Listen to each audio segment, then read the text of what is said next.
Hi, and welcome to this how-to tutorial. Please feel free to follow along and pause whenever you need. This tutorial will show you how to make these tiny bunnies that have recently been my obsession. What you'll need is a felting mat, a felting needle, wool of your choice, and 2 tiny 1mm beads. I've been creating all these bunnies from this mountain of scraps that I've collected from all of my previous creations, which I had either made too much of or cut off and put to the side. In this tutorial, I will be making a pink bunny to add to the collection. Since I didn't have too many scraps of pink, I will be using some core wool to start, starting by rolling a pinch of wool into a round almond shape. And we want this to end up with one end being larger than the other. The wool will be squishy and airy, but the more you felt, the denser it will become. As you're felting, continuously turn the ball of wool. This will make sure each side is evenly felted.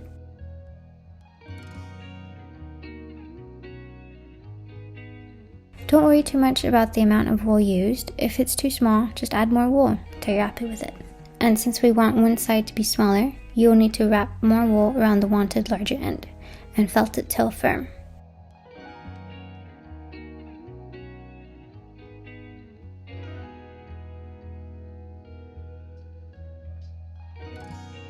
Once happy with the size, I wrapped the pink scraps around what I've made the body, and feel free to pick any color you'd like to follow along with. Don't be afraid to pick a crazy color too.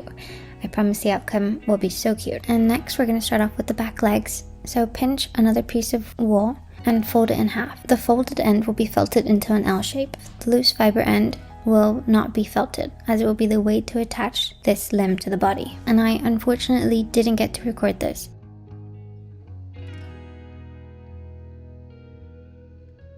Once you've created 2, we'll be attaching them to the body with the L facing downwards. Make sure you attach it to the larger end of the body. To create the front legs is much less tricky, with only following the first step to creating the hind legs, and attach these to the smaller end of the body.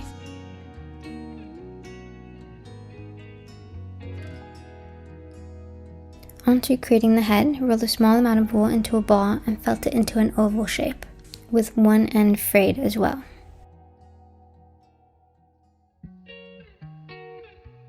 I myself use small jewelry beads for eyes, and you can either glue these in or felt them to each side of the head. And to make sure they are evenly placed, look at it from all different angles. Sometimes it's best to mark where you place the eyes first. Now to make some cute bunny ears, lay a pinch of wool flat onto your mat and felt an oval shape in the center. And then fold the edges and continue to felt it, and flip it over and continue to felt on the other side.